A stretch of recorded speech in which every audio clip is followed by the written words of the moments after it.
Welcome, everybody, to episode 2 of Behind the Counter. I'm your host, Travis Severance, coming to you live from Millennium Game Studios in Rochester, New York. We're here to have another retail discussion with another retailer from around the country. Thank you for everybody that tuned in to episode 1, where we talked to Paul Butler from Games and Stuff. The comments for that were fantastic. We appreciate the likes, the subscribes. All that stuff helps the algorithm. And today, I'm lucky enough to be joined by Darcy Leach, who is from Mind Sculpt Games in Great Bend, Kansas. How's it going, Darcy? Oh, it's great. It's a good day in the neighborhood. Nice. Good weather down there. It's probably not, you're not dealing with the blustery winds that we're dealing with here, or the rain, or any of that nonsense. Oh, it's October chilly in the Midwest, but we're doing good.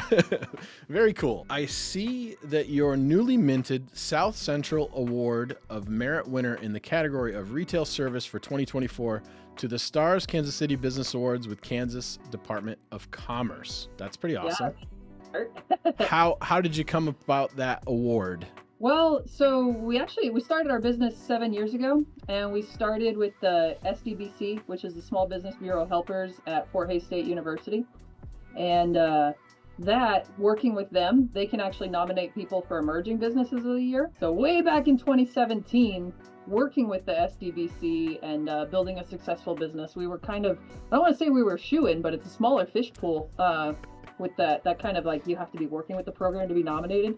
So we were the Emerging Business of the Year then, and then our chamber picked us a couple months after for the Business of the Year. You know, you get that headway, and people are like, oh yeah, they're a good business, and it starts rolling. And a couple of years later, that one's a statewide, I'm a grown-up business, and somebody nominated for us for that locally, and we got to go eat fancy food with a reserved table.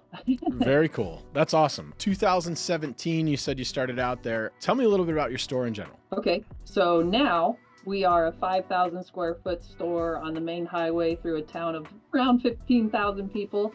Driving distance of 15 miles, you get to about 24,000 population. We're definitely a rural game store in a small town, and in a rural area. We own that 5,000 square foot building. It probably costs less than some people's annual rent in game stores in bigger cities. We get to sprawl out a little bit. We don't really have a lot of competition, especially for our style, for about an hour, maybe further if you really go for our style. But we can offer, you know, the heavy gamers can find stuff here with Magic, with Warhammer. We actually stock pretty deep on Warhammer because that driving distance to find competitors is so far. But people will drive for Warhammer, or truckers will stop there, you know, like people that fix ATMs throughout rural Kansas. We're one of their pivot points, their anchor store.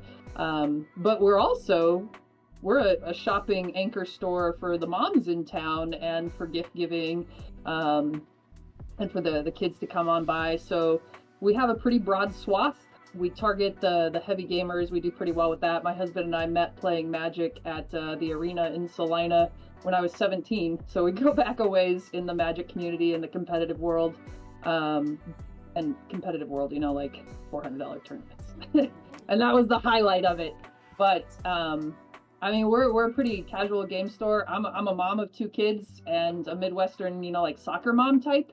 And while we can cater to the heavy gamers, and my husband sits at the tables and he runs events, and then we've got a broader retail where people that want to shop for puzzles or brain games, or, you know, like Catan. I say it however my customer says it when they speak. But that's the best way. We can definitely find the casual, friendly customer and make them feel at home. Physically in our store, when you walk in, the first 30% of our store, we've got touchable Legos that are going to attract kids that use Lego and minifigures. We've got books from Usborne. We've got puzzles. We've got stuffed animals. And then we've got some brain games, right? And all of those feel very friendly, feel very casual, feel very welcoming to the moms, to the casual gamer. And I think we've done well with having, you know, I've played Magic since 1995, I think. So we've done well with being able to connect to already established play groups that are within driving distance of us. But then we created something that people didn't expect, and then said, hey, this applies to you too. And our community bought in. We've got great support around here. That's awesome. I was doing a little bit of investigation, and it seems like from what I noticed, you have an educator background, or at least an educator skew to what you did previous to this. So what inspired you to open a board game store? Well, you might think it's education. And we say Mind Sculpt Games, where games build brains, because it rhymes. And we really care about that. And as parents, like my son, he's probably a math genius, not bragging, but we've raised him on board games, right? And logical thinking and trying out those real experiences. And as a family, we 100% value that board games are a safe place to lose. They're a safe place to get frustrated. They're a great way to teach math. My son learns to multiply by Mewtwo's X-Ball ability off of a Pokemon card at age 5, right? Like, he's motivated to learn, and it happens. So as a family, 100% believe that. As parents, we do market that to other people. We think it's a healthy way. You sit down across from a table with somebody else, you read the cards, you do the math, but you're also building relationships, releasing endorphins, building positive future interactions. Like, those things are all very important, and we believe them. But if we talk about like why we inspired the store, it's me and my dad, age 12, at a sports card store in a Ken Griffey Studio Platinum out of 100 that somebody offers to buy at the card store, and my dad says, no, I'll sell that one day when we own our own store. I still have that card, haven't sold it. Oh, well, there you go. That is an awesome story. So 2017, it sounds like you worked with the Small Business Association in your area, and that was effective for you? Oh, yeah, absolutely. So, coming from a magic background, I sold my first card on eBay when I was like 12. I would have had a big backpack of cards, loved trading. Foils especially were like, that was my jam. Nobody else wanted foils. I could be the foil lady. Everybody wanted to trade me their bulk foils. I'd go grind through them and find the $2 cards, right? Sure. Like, living the dream of going from eBay seller, backpacker to store owner. But the transition there, it's actually really important to educate yourself, put yourself in the right positions. So Fort Hays University had a small business bureau department that works with inspiring, aspiring entrepreneurs. And they sent somebody to us, and I think he met with us 3 or 4 times. We'd go out to coffee, we'd go in the building location we're thinking about. And the really important part, like, if you're going to buy cards for a living and then sell them at margin, you want to know what you're in for at the point where you're investing. And the same thing's true of running a small business or starting a game store, like living out a childhood dream. Those 1990s card stores that I was frequenting with my dad when I would have said I want to be a sports card store owner, a lot of them shut down not too long after, like the market changes. But what running a game store, what you really need to be able to do is analyze markets. And if you're just starting, the best way to analyze your own market, the demographics within driving distance of you, your store's potential pull, is to talk to somebody that has access to all that data and has experience of how to analyze it. So Rick Feltenberger was our guy for the SDBC at Fort Hays, and he would come with us to dinner, and we would talk to him about if we opened a store here and we were selling these type of items, what would we expect of our potential customer pool? And he'd tell us, well, you got this many people within 5 miles radius, you got this many people within 15 miles radius. If you think you're offering a unique product or a unique offering, if you can create something that's not been created before, then you can access like all those potential customers. So the question is, like, what products are you offering? How broad of an appeal do you get? And how many of those customers can you get within reachable demographics to become your audience, to become engaged in your story, to walk in your store and want to patronize the business? When you walked us through, we probably had a little over 15,000 people when we did the data in our town. And then we got 2 towns right nearby. So really our first major number was about 17,000 people. And that seems pretty small. But if if you're in a town of 100,000 people and you've got 4 stores, you're actually kind of on our level, right? Yeah, 100%.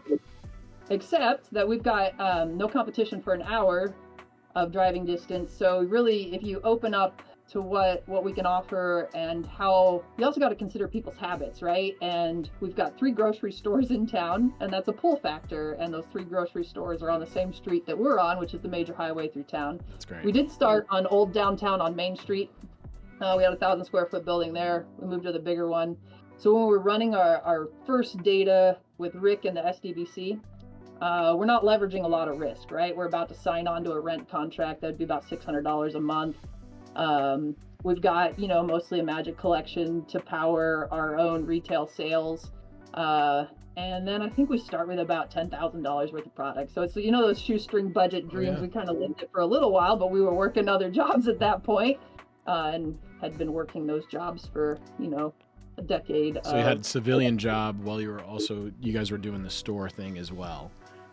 Sort of switching back and forth with each other, part-time here, part-time there, and sort of using schedules. And you said you got some kids involved in that. That's feels like a full plate. It was a lot, yeah. And we tried to hire a manager pretty early on that could work some of those daytime shifts, because we were working, 4 to 10 was the main shift, and we weren't open before that, except we opened over summer, which gave us a little more of a plate because we were teachers and our main contract hours were going to be during the school year. So you did have some opportunity there initially when you set it up. You had a good bulk, a chunk of time where you can both kind of get in there and do the thing for a little while, where you weren't trying to do it at 3 hours at a time, 3 hours at a time, 3 hours at a time. And I feel like that's pretty critical, right? Because if you're only taking this smattering of time, it's slowing you down so much. Like, I can bring it to my own experience, moving out and taking on this opportunity with the Game Center that I did. I think if I could have done it all over again, typically what I do is I fly out there for 4 days in a month, and I work with the staff and I work with the team, and then I sort of manage it offsite during that period of time. If I had to do it all over again, I would have taken a good 2 weeks and just planted myself base camp there for 2 weeks, gone through everything, and I think it would have sped up my process to be able to get to where I needed to go instead. So, like, you guys having the foresight to say, okay, we're going to have to get in the grass here a little bit to do this thing. So working with them specifically, was there any cost to you to be able to do that, or just go and participate and they mentored you in all those things? Yeah. And, he'd travel down to meet us from Hayes. That's amazing. We email him in the meantime. I showed him video of the place we were thinking about renting. And even, we go from that 1,000 square foot to about 2,500 in our second location. And then year 3, we're looking at buying the one that we're in now. And I send pictures to Rick. I send video to Rick. I asked him to analyze the traffic analysis for 10th Street. We do our own study on top of it. But he was useful for years. And he invested in us and had data to help, and was a continual resource that all I had to really do was ask. It's amazing because I see so many people in, whether it's the opening a retail game store group or stuff like that are like, I don't know where to get started.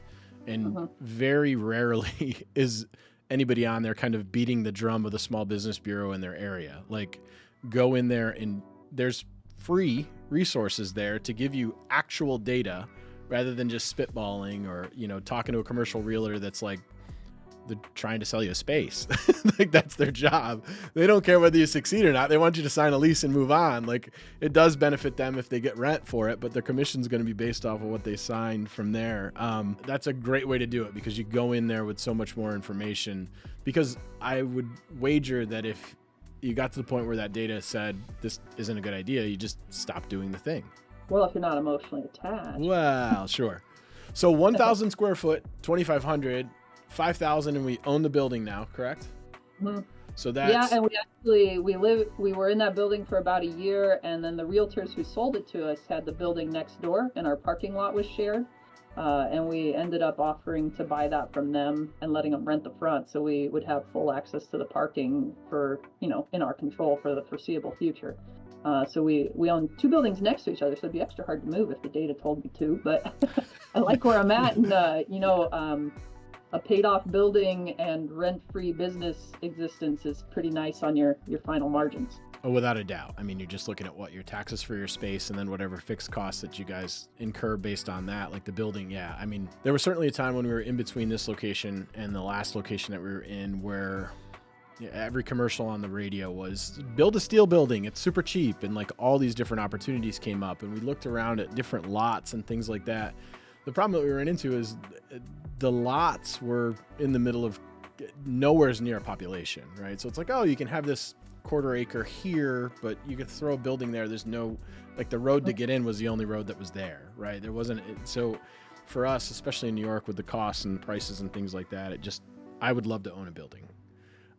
We had an opportunity to buy the plaza at one point, but I was like, I don't want to own that much of a building, and I don't want to deal with other people in the plaza, and I don't want to be a landlord. I just want to have my own space so that I have So all those big benefits. cost if you ever got to replace it. Yes, exactly. I don't want to fix anybody's stuff. So, so during this sort of 7-year run that you guys have been on, what's the biggest challenge that you faced as a game store owner thus far? Well, 7 years doesn't sound like that long of a time until you stick COVID in the middle of it. Yeah. And then you've got the before times and the after times, right? And just learning how people's habits, like in-store play returns and it's doing well, but the shift in retail that happens in COVID before and after, and our building's bigger and we start really succeeding at targeting moms and casual customers and making it feel welcoming for everybody to come in. You really have to be responsive to markets. You do have to put emotional attachment in its place. Like every year we do a dollar per square foot analysis of every category line.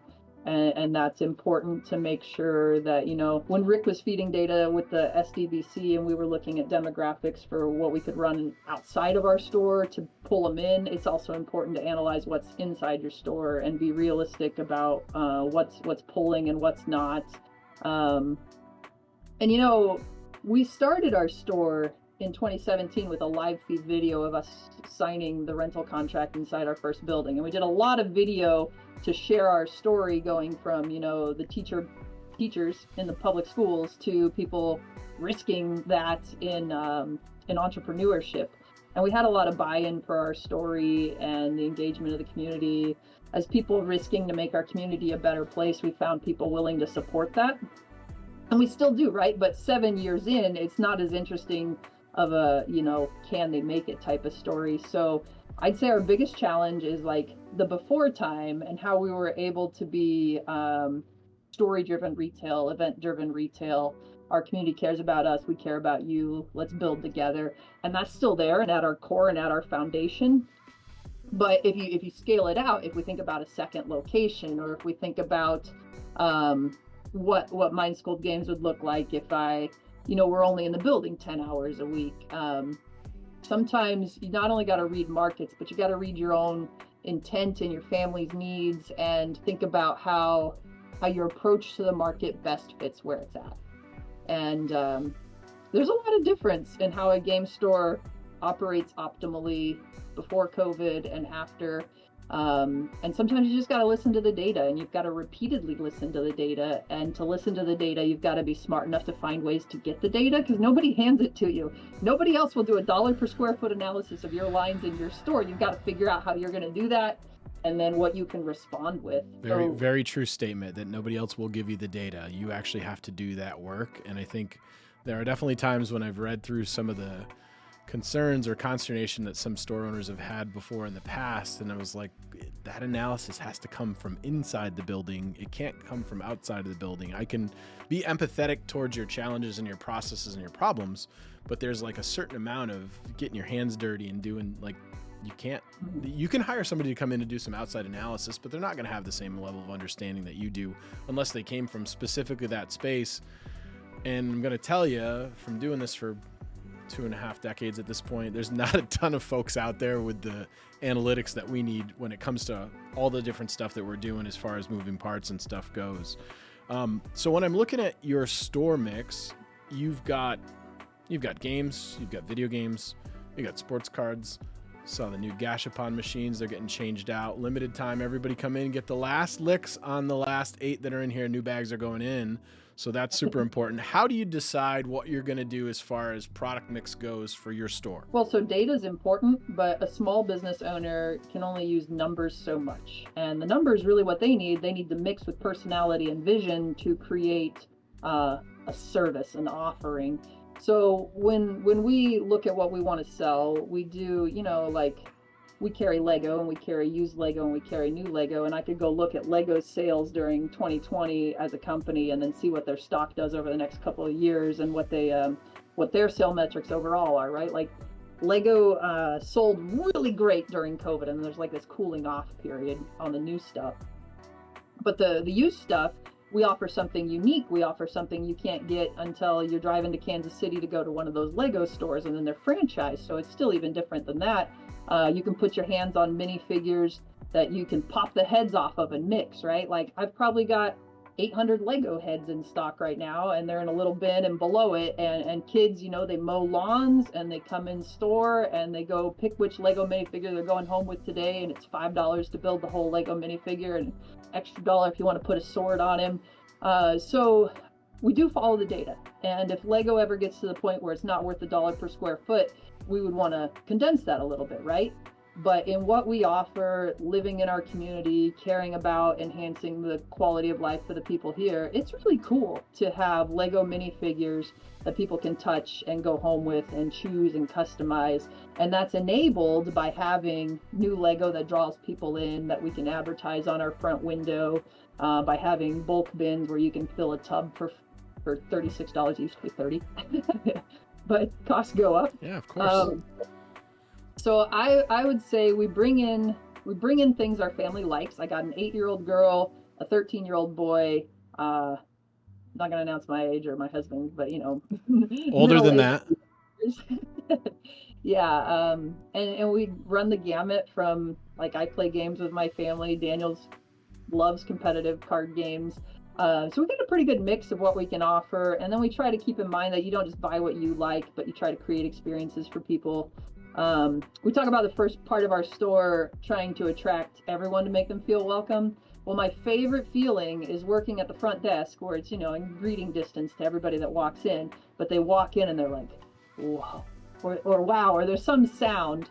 And that experience, that retail service that we offer, that is like shopping in person and enjoying it, getting something out of it, that's part of the marketing, but it's also part of the product, right? So not only do we look at the data, not only do we look at what we look like, but we look at the first 15 seconds in the store. Are we creating excitement? Are we tourist worthy on being on 10th Street? If somebody's bringing their aunt from New York in, or their brother from Massachusetts, are they going to be impressed by what we can offer in a 5,000 square foot store with no competition, that runs in our town, off of people's loyalty, people's care about us, and their enjoyment of the experience that Mind Sculpt Games offers. So we look at customer reactions, we look at data, we look at, you know, sales metrics outside of our store, like Lego's quarterly sales or Magic's quarterly sales. That helps keep things in perspective sometimes. Absolutely. But we try to have something that appeals to as many people as possible in our driving distance, because it's only so big. And you know, one of those factors that the SDBC would have talked about as a limiting factor would have been English language speakers in our area. So we've, you know, Taco Cat Cheese Pizza, we've got that game in Spanish, and we've got Spanish D&D player handbooks. So we try to offer a little bit of everything to draw people in. If we can get them past that first, if we can get them in the door, we're winning. If we can get them past the first 30% of the store, we're winning extra, because then they're going into the heavy gamer stuff. And you talk about video games, we run that a little bit like our milk. It's at the very back of the store. So if you're coming in because you like video games, and GameStop closed down in our area, that's when we took on video games to make sure people still had that service. If you're a video game buyer, we're going to make you walk past all the cool stuff to get to what you want. So maybe we can draw you into other things in the meantime. Yeah, I look at some of the width of what you have, and I'm envious, because so when I look at the sports cards you have, right? Locally, we've got a whole bunch of people that are doing sports cards, and they're doing a pretty good job of it, and they have that community in spades, right? They just have them all. It's the same thing with the handful of comic book stores that we have here. We gave comics a run. I did not have the stomach for comic books, so after a couple of years, we cut bait and ran when it came to that kind of thing. And then, you know, when I look at the video game, it's the same. We have, you know, a bunch of GameStops, and we have a bunch of indie stores that are around too. So like, looking at areas where I could potentially grow in with the space that we have, those are areas that I look at kind of longingly, and it's like you sort of get to, due to the space and the proximity and what you have there, have all these different opportunities in these categories that in other spaces it'd be a little bit more challenging to be able to try to do that thing in, and you can kind of own gaming in that entire area as far as the cool stuff. Like, that's awesome. Yeah, so if anyone's out there that is a rural resident, small town resident, and you think you might love serving your community, game stores are an anchor store of a community when they exist. They're a third place. They're a social network creator for people that might be new to town. It's an important connection that people can make. And you might be surprised if you're willing to invest in your community. Like, I serve on our convention and visitor bureau board in town to try to help draw tourists in. One, it benefits my business, right? I talk about how we want to create that tourist experience. Yeah. But when I invest in my community, they invest back. And if you can find an area that doesn't have a game store service, and don't pick one that does, but if you can find enough of an area where somebody's not, and you can honestly give your heart to your community, build your dreams, if you're willing to risk that, you might be surprised how much outside of the traditional gamer there is in support for a store that can sell puzzles and Pokemon and paints in the same breath and do it well, because people like enjoyable retail experiences. People still like shopping. Small town customers want to shop locally, and you know what? Some might blow smoke at you for thinking that you should ask people to shop locally. For some people, that's offensive. But there's plenty of people in an area that want to be serviced, that want to have cool businesses in their town. And when you don't have competition and land's cheap, no offense to anybody, I'm not trying to be mean with this one, but labor's a little cheaper here too. Sure. When you can use some of those to your advantage, especially if you're going to compete in like online markets, you might be able to do a little better than you think, because when you can offer something to someone that doesn't already have it in a shopping experience and put your heart into it, sometimes they pay you right back. Oh, for sure, without a doubt. So I noticed on the Great Bend City website that October 19th, you guys are hosting a board game night there. It was listed on their events calendar. And you've talked about different events that you guys have hosted and how they're important to sort of what you do. What's been the most successful event or promotion that you guys have done since you've been in the business? In recent experience, Lorcana has really taken off here. My husband kind of jumped in head first, and those store championship promos, they were hot at the beginning, and we were able to build a real good community with it. You know, the baseball cap advertisements where Aaron Judge talks about performance, consistency, time. That's kind of true about events, right? Like, you've got to give the people a chance to show up, and you got to advertise it so they know about it. But then you need to have a consistent experience where they can build those relationships and prolong it as you can. And that Lorcana group, especially with Daniel's interest in it, it's done pretty well in building friendships and building product support for the store and building loyalty and offering something people didn't have before. I mean, it's a new game, so that one helps us out too. And it might sound pretty standard, but when you become the social network for the people in your area because you offer things with good performance, with consistency over time, that becomes valuable to them and works pretty well. It's super important as a community hub, right? So when we look around, we look at the places where people go, you know, back in the day, I think the social community hub a lot of times in different areas, especially rural areas, the areas where I grew up in and stuff like that, the place that was a social hub sort of was the church. It was a church. Mm-hmm. It was a volunteer fire department. You know, they were doing barbecue chicken thing or something like that and things. So now society's kind of backed off of that a little bit. So where do you go? And, you know, for a lot of folks out there, the bar isn't the answer anymore. You know, the bowling alley isn't the answer anymore. Like, it's just like, where else do you go to kind of get some social time in where you can still have a little bit of friendly competition and stuff like that, enjoy yourself and have a good experience. And to your point, you know, COVID sort of changed the game for a lot of us that way, but it also allowed us a lot of opportunity to be able to get some micro entertainment in people's hands and stuff like that. So a lot of them discovered us during that time. So throughout the transition of your size changes, what was there anything that you did that you feel like had the biggest impact on that transition for the growth that you guys have seen along the way? Was there anything specific that you did as a business owner that you guys identified specifically, okay, we're going to grow because we're going to do this, or we have to grow because we're going to do this? Or was there anything specific in that realm that you guys targeted and pinpointed and said, okay, we need to do this because of this? Well, I kept my teaching job for the first 2 years, year and a half. I went full-time into the business in 2019, shortly before we buy this location, and then my husband commits full-time to the business. So we left education. We loved education. We still kind of miss it. But that transition, putting 2 full-time workers from the household who have, you know, like experience from the beginning with the business, all the intimate details, all the arguments, and knowing that transition of commitment is a big deal. We started on a little bit of a shoestring budget. We kept our jobs. We worked resourcefully, but not with full I'm in commitment. And now we are.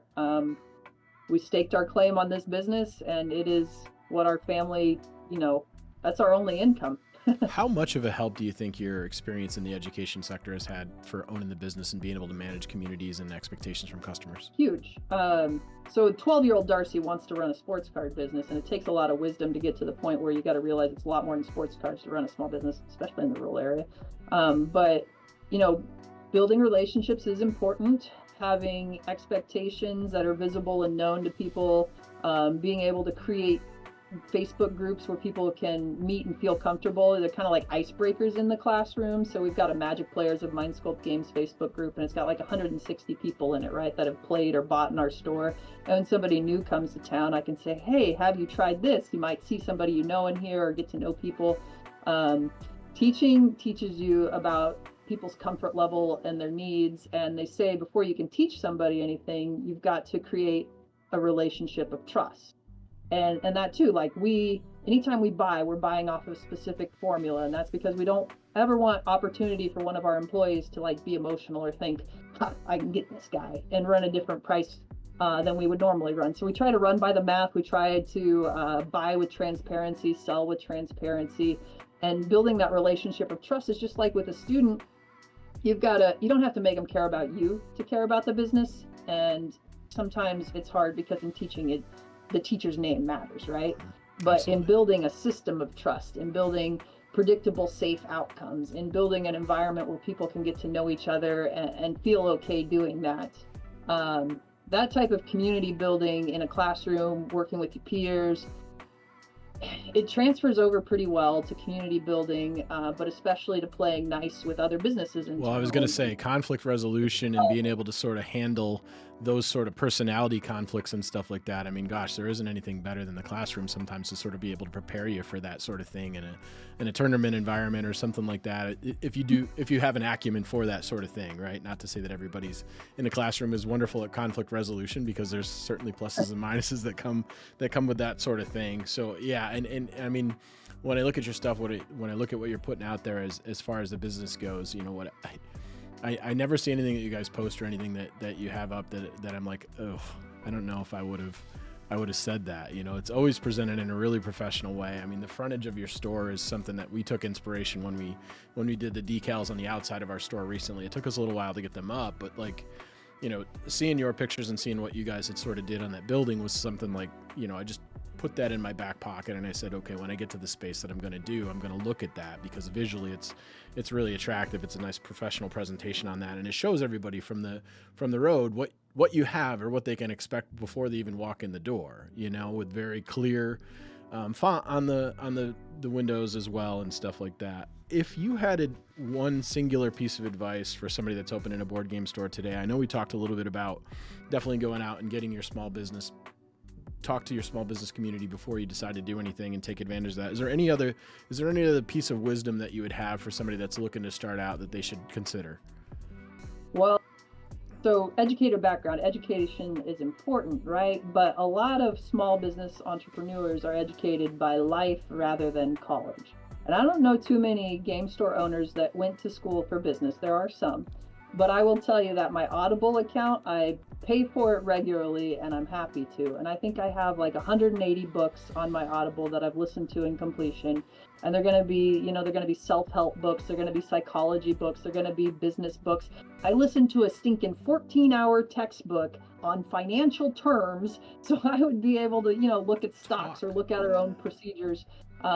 Education is vitally important. The pre-education, get somebody from that small business bureau to help you understand the demographics of what you can do with a business. But then you need to be a lifelong learner. If you're going to risk it on a small business in a changing market that is so, we work in volatile markets. Yes. Unless we're talking about puzzles, but we work in volatile markets. Yes. And it's important to read. And it's hard to read physically sometimes, but I turn on my Audible account and I'm listening to a book while I'm mowing, while I'm cooking, while I'm picking cards, and I am able to build into my life learning time. And I might not absorb every word, and I might not put into practice each thing, But those books, you add 180 books together that were merged with cooking time and laundry time and mowing, and I've got a base to stand on. Yeah, you got a degree already that you've self-curated, that sort of thing. I think that pre-education piece is something that I spend, now that I'm doing top-level strategy here, I spend more time learning about something that I may or may not end up implementing and saving us a bunch of effort on something, because I get to a point where I'm like, okay, this is not the path we're going to take. So a lot of people would look at that and it's like, well, you wasted a whole bunch of hours and days and whatever time you're going to do on the research. But I'm like, you're not looking at what the fallout would have been if I decided to implement this thing and we had to work underneath that system, or we had to have that product line that just wasn't going to work for whatever reason, whether it was, financially, or like you said about just market opportunities not there. So much of my time now is spent sort of with my head in exactly that thing, getting myself educated. The amount of time that I spent learning anime and manga before we decided to bring any of that stuff in was significant, because I knew nothing about it. I had a staff member that was super passionate about it. I had a staff member here that I believed in, that had a good acumen when it came to that kind of stuff and could pick it. But for me to just blindly have them implement it, they just didn't have the business acumen to be able to do that. So I sort of opened the doors when it came to that kind of stuff, but I wanted to have enough fundamental understanding of it so that I would know what I didn't know. So that, it's like you said, I've got it on in the background. I'm listening to the stuff in the background as I'm doing everything else around the house and that kind of thing. And, I'm not going through all, 900 episodes of One Piece, but if I get the first 16 down, I can have a general understanding for who the characters are, right? Like, I can't get through all that stuff.